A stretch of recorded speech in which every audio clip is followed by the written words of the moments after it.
আসসালামু আলাইকুম প্রিয় শিক্ষার্থীরা। এই মুহূর্তে শিক্ষার্থীদের কোটি টাকার প্রশ্ন যে আমি আসলে একটা কলেজে ভর্তি হতে চাই, ওই কলেজে আমি চাইলে আমাকে ভর্তিতে নিয়ে নেবে না, আমাকে আগে প্রথমত চয়েস দিতে হবে। এখন চয়েস তো একটা দুইটা কলেজে দেওয়া যাবে না, টোটাল 10টা কলেজে চয়েস দিতে হবে, তার ভিতরে আমার চান্স হবে। এখন আমি যদি ভুলভাল ভাবে যে কলেজে আমার চান্স হবে না, আমি জেনে শুনেও যদি সেই কলেজে চয়েস দিই, তাহলে কি ওই কলেজ কর্তৃপক্ষ আমাকে নিবে? অনেকে বোকামি করে এভাবে 3-4টা আবেদন শেষ হওয়ার পরবর্তীতে একটা কলেজেও ভর্তি হতে পারে না, তার পুরো বছরটাই নষ্ট। এই জন্য কলেজ ভর্তি আবেদনের আগেই তোমাকে জানতে হবে তুমি যে কলেজে আবেদন করছো সেই কলেজে তোমার আবেদনের যোগ্যতা আছে কিনা। এই যোগ্যতা পরীক্ষা করার জন্য এইটা জানতে হবে যে একটা কলেজে এই বছর 2024 সালে আবেদনের যোগ্যতা কি। সায়েন্সে তারা মিনিমাম কত জিপিএ দিয়ে শিক্ষার্থীদেরকে নিচ্ছে, আর্টসে কততে নিচ্ছে, কমার্সে কততে নিচ্ছে, ঠিক আছে? টোটাল বিষয়টা তোমাকে জানতে হবে। যখনই তুমি একটা কলেজের আবেদন যোগ্যতা জেনে যাবে, তোমার জন্য সহজ হবে 10টা কলেজ সিলেক্ট করা এবং তোমার জন্য সহজ হবে পছন্দের একটা কলেজে চান্স পেয়ে যাওয়া। এই জন্য আজকের ভিডিওতে আমরা তোমাদেরকে বলে দিব কোন কলেজে আবেদন যোগ্যতা কত, এটা তুমি কিভাবে জানতে পারবে, এবং ওই কলেজে সিট সংখ্যা কত আছে এটা তুমি কিভাবে জানতে পারবে। কলেজ ভর্তি বিষয়ক A to Z ইনফরমেশন সবার আগে পেতে চাইলে অবশ্যই প্রত্যেকটা শিক্ষার্থী তোমরা রেজাল্ট দেখার জন্য যে অ্যাপসটা ডাউনলোড করেছিলে এই অ্যাপসটা কাইন্ডলি একটু মোবাইলে রেখে দিও, এবং যাদের মোবাইলে এখনো নাই তারা প্লে স্টোরে গিয়ে এসএসসি রেজাল্ট 2024 লিখে সার্চ দিলে সবার উপরে যে অ্যাপসটা আসছে এই অ্যাপসটাকে ইনস্টল করে মোবাইলে রেখে দাও। কারণ কি এখান থেকে তুমি কলেজ ভর্তি, board challenge A to Z information সবসময় পেতে থাকবে। আমরা এই ভিডিও ডেসক্রিপশনে লিংক দিয়ে রাখবো, তুমি চাইলে লিংকে ক্লিক করে অ্যাপসটা ডাউনলোড করে নিতে পারবে। মনে করো একটা কলেজে সিট সংখ্যা হচ্ছে 100। এখন তুমি বুঝতে পারছো যে ওই কলেজে কম্পিটিশনটা অনেক বেশি এবং আমার জিপিএটা কম, জেনে শুনে তোমার আবেদন করার দরকার নেই। এমন হাজার হাজার শিক্ষার্থী তুমি পাবে যে 4 পয়েন্টে প্রথম পর্যায়ে কলেজ পেয়ে যাবে, জিপিএ 5 পেয়েও কলেজ পাবে না, শুধুমাত্র এই বোকামিগুলো করার কারণে। আবার অনেকে আরেক ধরনের বোকামি করে, সেটা হচ্ছে কম্পিউটার দোকানে গিয়ে যে আবেদনটা করবে তাকে বলে যে ভাই আপনার পছন্দের মতো 10টা কলেজ দিয়ে দেন। এভাবে কি হয়? কলেজে পড়বে তুমি, সে যদি তার পছন্দ মতো দেয় তাহলে কি হবে? তুই এইচএসসি তে ভালো একটা রেজাল্ট করতে চাও তাহলে অবশ্যই ভালো একটা কলেজে তোমাকে ভর্তি হতে হবে, সেই সাথে কলেজটা তোমার পছন্দের কলেজ হতে হবে। কারণ কি সবকিছু ঠিকঠাক থাকলেই ওই কলেজে তুমি ভালোভাবে পড়াশোনা করতে পারবে এবং ভালো একটা রেজাল্ট করতে পারবে। তো বেশি কথা না বলে আমরা তোমাদেরকে সরাসরি দেখিয়ে দিতে চাই কলেজে কোন গ্রুপে আবেদন করতে কত পয়েন্ট লাগবে এবং ওই কলেজের কোন গ্রুপে কি পরিমাণ সিট সংখ্যা আছে। তার জন্য আমাদেরকে সরাসরি শিক্ষা বোর্ডের ওয়েবসাইটে যেতে হবে। আমরা শিক্ষা বোর্ডের ওয়েবসাইট গেলে সেখান থেকে এই ইনফরমেশন গুলো পেয়ে যাবো। আমার সাথে সাথে প্রত্যেকটা শিক্ষার্থী তোমরা শিক্ষা বোর্ডের ওয়েবসাইটে গিয়ে কিভাবে এটা চেক করবে সেটা একটু দেখে নাও। প্রথমত তোমরা তোমাদের মোবাইল ফোন থেকে গুগল বা গুগল ক্রোম নামে যে অ্যাপসটা আছে এই অ্যাপসটাকে সিলেক্ট করবে। সিলেক্ট করার পরবর্তীতে সার্চ অপশনে আমি এসে সার্চ দিব ঢাকা এডুকেশন বোর্ড। দেখতে পাচ্ছ উঠে গেছে, আমি জাস্ট এটা লিখে সার্চ দিলাম। এখন ঢাকা এডুকেশন বোর্ডের যে মেইন ওয়েবসাইট সেটা কিন্তু চলে আসছে। এটার উপরে ক্লিক করলে আমরা সরাসরি যেই পেজটা এডুকেশন বোর্ডের যেই পেজটা সেই পেজে কিন্তু চলে আসছি। এবং এখানে একটু নিচের দিকে আসলে দেখো এইচএসসি কর্নার নামে একটা অপশন আছে। এইচএসসি কর্নার, আমাদের কলেজটা কিন্তু এইচএসসি পর্যায়ে পড়ে, এই জন্য আমাদেরকে এখান থেকে বিষয়গুলো দেখতে হবে এবং আমাদের বোর্ড চ্যালেঞ্জের বিষয়গুলো কিন্তু এসএসসি পর্যায়ে পড়ে, আমরা সেগুলো এখান থেকে দেখতে পারবো। তো যেহেতু আমাদের কলেজ ভর্তি সম্পর্কে আপডেট দরকার সেজন্য আমরা এখানে চলে আসছি। এখানে একটু দেখো কলেজ অ্যাডমিশন 2024 থেকে 25 shift version and group wise college list with seat and minimum জিপে। বুঝতে পারছো? তার মানে যেই কাঙ্ক্ষিত তথ্যের সন্ধানে আমরা ছিলাম সেই কাঙ্ক্ষিত তথ্য নিয়ে এই নোটিশটা, এইটার উপরে ক্লিক করলেই আমরা সেই আসল জায়গাতে পৌঁছে যাবো। এটা ডাউনলোড করতে বলছে, আমি কিন্তু অলরেডি ডাউনলোড করেছি, এই জন্য জাস্ট আমি লিঙ্কের উপরে ক্লিক করলাম। ক্লিক করার সাথে সাথে দেখো আমরা সেই চলে আসছি। এখানে কিন্তু হিউজ পরিমাণে কলেজ, এই জন্য ছোটো ছোটো গিজিমিজি দেখা যাচ্ছে। আমরা একটু জুম করলেই আসল জিনিসটা দেখতে পারবো। মোবাইল ফোন থেকে দেখার সব থেকে বড় সুবিধা কারণ কি জানো? মোবাইল ফোনে পিডিএফটা ডাউনলোড হলে পিডিএফে গেলে তুমি যে কোনো কলেজ খুঁজে বের করতে পারবে সার্চ অপশনে গিয়ে, কিন্তু কম্পিউটারে গেলে এখান থেকে কিন্তু খুঁজে বের করা একটু প্রবলেম হয়। এই জন্য আমরা মোবাইল থেকে দেখাচ্ছি। দেখো আমি জুম করলে দেখো কলেজটা চলে আসে। জুম করলে এখন আশা করি শিক্ষার্থীরা কলেজটা বুঝতে পারছো। এখানে কলেজটা খুঁজে বের করার আরও সুবিধা আছে। তুমি যে কোনো কলেজের নাম উপরে সার্চ অপশনে দিলেই সেই কলেজের কিন্তু ঠিকানা চলে আসবে না। তোমাদের সাথে তো কনভারসেশন হচ্ছে না, আমি সার্চ দিই। তারপর ধরো আমার ঢাকা কলেজের ইনফরমেশন প্রয়োজন, DHA ঢাকা কলেজ। আমি ঢাকা কলেজে দেখতে চাই যে কোন জায়গাতে কত জিপিএ লাগবে, কারণ কি এই কলেজে আমি আবেদন করব। আমি এই জন্য ঢাকা কলেজ লিখে আমি সার্চ দিলাম। দেখতে পাচ্ছ ওই যে সবুজ কালার দেখা যাচ্ছে ওইটাকে আমি একটু জুম করব। এই দেখো ঢাকা কলেজের তথ্য চলে আসছে। ঢাকা কলেজ দেখো ধানমন্ডিতে অবস্থিত। এখানে কিন্তু পুরো ঢাকা মহানগরী, ঢাকার ভিতর কলেজ।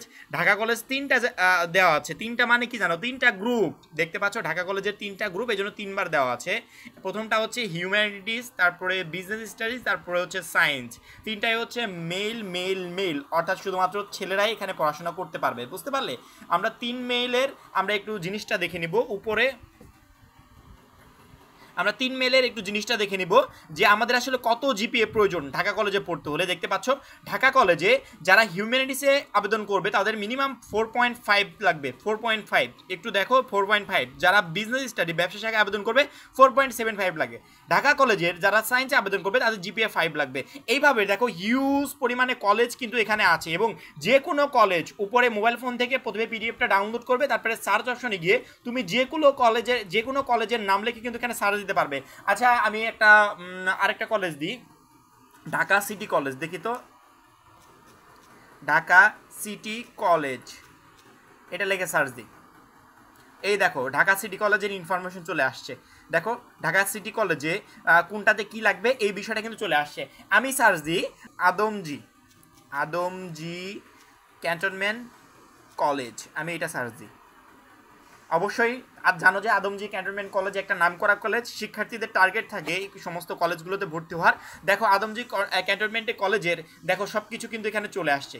এবং আরেকটা বিষয় শিক্ষার্থীরা আসলে বুঝতে পারে না, আমি এই বিষয়টা একটু বুঝিয়ে দিই। প্রথমত তো আমার বোর্ড নাম আছে, তারপরে ডিস্ট্রিক্ট নেম আছে, থানা নেম আছে, আমি এটা দিয়ে খুঁজে বের করতে পারো। তুমি চাইলে থানা নাম দিয়ে তুমি সার্চ করতে পারো যে ওই থানায় কয়টা কলেজ আছে, সেখান থেকে তুমি তোমার পছন্দের কলেজগুলো সিলেক্ট করো। যেহেতু 10টা কলেজে চয়েস দিতে হবে, অবশ্যই তোমাকে 10টা কলেজ সিলেক্ট করতে হবে। এবং কোন কলেজটা ছেলেদের জন্য কোন কলেজটা মেয়েদের জন্য এটাও কিন্তু এখানে দেওয়া আছে। এই দেখো প্রথমত shift, day shift, night shift, morning shift, total A to Z দেওয়া আছে। ভার্সন বাংলা ইংলিশ প্রত্যেকটাই দেওয়া আছে কলেজের সাথে। যে প্রত্যেকটা কলেজের সাথে সাথে তুমি A to Z ইনফরমেশন এখান থেকে পেয়ে যাবে। গ্রুপ সায়েন্স আর্টস কমার্স তিনটাই দেওয়া আছে। তারপরে দেখতে পাচ্ছ জেন্ডার, এখানে ছেলেরা পড়তে পারবে নাকি মেয়েরা পড়তে পারবে নাকি সবাই পড়তে পারবে। যদি মেয়েরা পড়তে পারে সেক্ষেত্রে ফিমেল লেখা থাকবে, যদি ছেলেরা পড়তে পারে সেক্ষেত্রে মেল লেখা থাকবে, যদি ছেলে মেয়ে উভয় পড়তে পারে সেক্ষেত্রে এই যে কম্বাইন্ড লেখা থাকবে। ঠিক আছে, পরবর্তীতে অনেকে বুঝতে পারে না যে মিনিমাম জিপিএটা আসলে কি। মিনিমাম জিপিএ মানে হচ্ছে এই জিপিএটা, ওই কলেজে আবেদন করতে তোমার মিনিমাম এই জিপিএটা প্রয়োজন। তারপর অন জিপিএ এখানে দেখো অনেক জায়গায় 0 দেওয়া আছে, অনেক জায়গায় 1 দেওয়া আছে।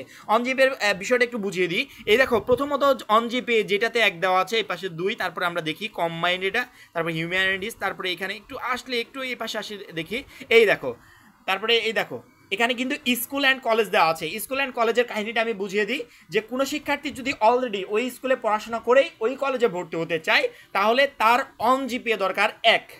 ঠিক আছে, অন জিপিএ 1। কোনো কলেজ 0 দিয়েছে সেখানে 0 অন জিপিএ।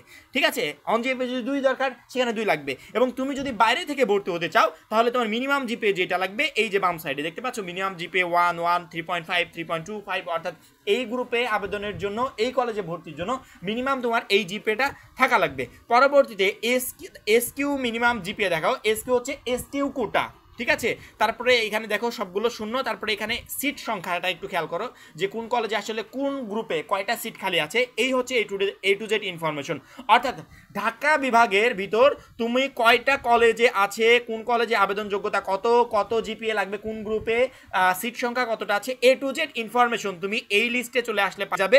এখন অন্যান্য বোর্ডের শিক্ষার্থীরা আমাকে বলতে পারো যে ভাই আমি তো রাজশাহী বোর্ড, সেক্ষেত্রে রাজশাহী বোর্ডের কলেজগুলো আমার দরকার। দেখো যেহেতু ঢাকা বোর্ডের অধীনে এই লিস্টটা আপডেট করেছে, আমার মনে হয় প্রত্যেকটা বোর্ড তাদের নিজস্ব বোর্ডের ওয়েবসাইটে একটা করে লিস্ট আপডেট করবে। এবং তার পরবর্তীতে সবচেয়ে বড় কথা হচ্ছে আমরা একটু এডুকেশন বোর্ডের ওয়েবসাইটে ফেরত আসি। এখানে আসলে তুমি একটা বিষয় দেখবে এক্সআই অ্যাডমিশন নামে লেখা আছে।